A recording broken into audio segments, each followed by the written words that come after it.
দেখছো তোমাদের YouTube channel attractive study আমি দিব্যেন্দু। আজকের এই ভিডিওতে এসএসসিজিডির মেডিকেলে তোমরা জানো তোমাদের ডিস্টেন্স ভিশন একটা চার্ট পড়ানো হচ্ছে। তো সেই চার্ট এখানে 3 রকমের চার্ট আমি তোমাদেরকে দেখাবো। তো এই চার্টগুলো কীরকমভাবে বলতে হয় সেটা আমি তোমাদেরকে বলবো। তো প্রথম কথা দেখতে পারো, এটা একটা প্রথম এই একরকম চার্ট, সেকেন্ড হলো এটা একরকম চার্ট, এটা একরকম চার্ট, আর তৃতীয়ত হলো তৃতীয় এরকম চার্ট। এই তিনটে চার্ট কিন্তু বিভিন্ন সেন্টারে রয়েছে। তো মেনলি যে চার্টটি রয়েছে সেটা হলো এই চার্টটা সব বেশিরভাগ সেন্টারে কিন্তু রয়েছে। তো এটা হলো অ্যালফাবেট চার্ট। প্রথমত ডাক্তার যেখানে তোমাকে হাত দেবে সেই লেটারটা বলতে হবে।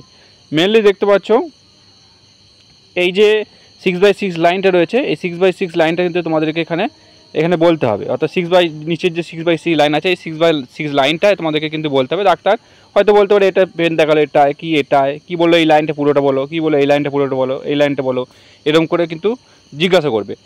এটা তো নর্মালি পারবে, তোমরা বলবে U A Z N F D T, এগুলো জিজ্ঞাসা করলো, এগুলো তোমরা বলে দিলে নর্মালি।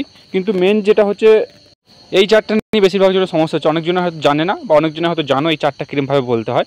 তোমাদের উদ্দেশ্যে আমি বলছি, দেখো ডাক্তার এরকম একটা লাঠি নিয়ে থাকবে, অত স্টিক নিয়ে থাকবে। হয়তো এই যে লেটারটি আছে এই লেটারটার উপর এরকম স্টিক দেখালো, বলো তোমাকে বলতে হবে যে সি এর যে মুখ তোমরা দেখছো সি মানে এটা, তো সি এর মুখটা কোন দিকে আছে, সি এর মুখ মানে এই দিকে আছে, তো সি এর মুখটা কোন দিকে খোলা রয়েছে, তো বলবে এরকম ডাইনে দিকে আছে। এটা যদি স্টিক দেয় তাই বলবে ডাইনে দিকে, এটা যদি লাঠি ঠেকায় তাহলে বলবে বাঁ দিকে।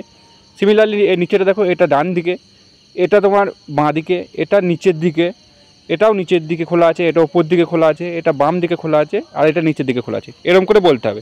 সিমিলারলি নিচেরগুলোও দেখো, নিচেরগুলো এটা ডান দিকে খোলা আছে, এটা বাঁ দিকে খোলা আছে। তো এটা জুম করে দেখাই তাহলে হয়তো বুঝতে পারবে। দেখো এটা হচ্ছে ডান দিকে খোলা আছে, এটা বাঁ দিকে, এটা ডান দিকে, এটা ওপর দিকে, এটা ডান দিকে, আবার এটা নিচের দিকে, এরকম করে তোমাকে কিন্তু বলতে হবে। সিমিলারলি এই যে নেক্সট চার্টটি দেখো, নেক্সট চার্টটাও এরকম,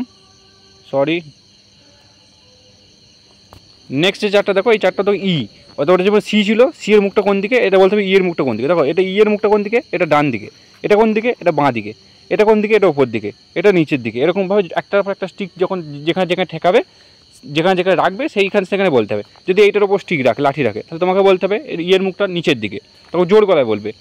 আর এরকম এটা বলতে হবে, এটা যদি রাখে এটা বলবে ডান দিকে, এটা নিচের দিকে, এটা ওপর দিকে, এটা বাম দিকে, এরকমভাবে তোমাকে বলতে হবে। অর্থাৎ এই যে চারটা, এটা তোমার ই এর মুখ আর সি এর মুখ কোন দিকে রয়েছে এটা তোমাকে বলতে হবে।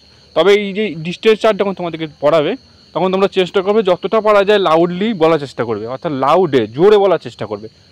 কারণ অনেক সময় ডাক্তারে শুনতে পায় না, আর নার্ভাস হবে না, নার্ভাস হলেই কিন্তু ভুল হয়ে যাবে। কোনোরূপ নার্ভাস হওয়ার দরকার নেই, ধীরে ধীরে সমস্ত টাইম নিয়ে বলবে, তাতে ডাক্তার স্টিক ঠেকানোর 1 সেকেন্ড 2 সেকেন্ড পর তুমি উত্তর দেবে, তাও কোনো অসুবিধা নেই। কিন্তু ভালো করে দেখে এবং লাউডলি তুমি এই চার্টগুলো কিন্তু বলবে। তো বেশিরভাগ সেন্টারে এই তিনটের মধ্যে যে কোনো দুটি চার্ট রয়েছে, নয় অ্যালফাবেট, নয় তার সঙ্গে সি, আর নয় অ্যালফাবেট নাহলে ই, এরকম চার্ট কিন্তু রয়েছে, এরকমই পড়ানো হচ্ছে। তো এই ছিল তোমাদের এসএসসিজিডির আই চার্টের ভিডিওটা ভালো লাইক করো। আর যারা আমাদের চ্যানেলটিকে এখনও সাবস্ক্রাইব করে, অবশ্যই আমাদের চ্যানেলটিকে সাবস্ক্রাইব করে পাশে থাকা বেল আইকনটি প্রেস করে যুক্ত থাকতে পারো।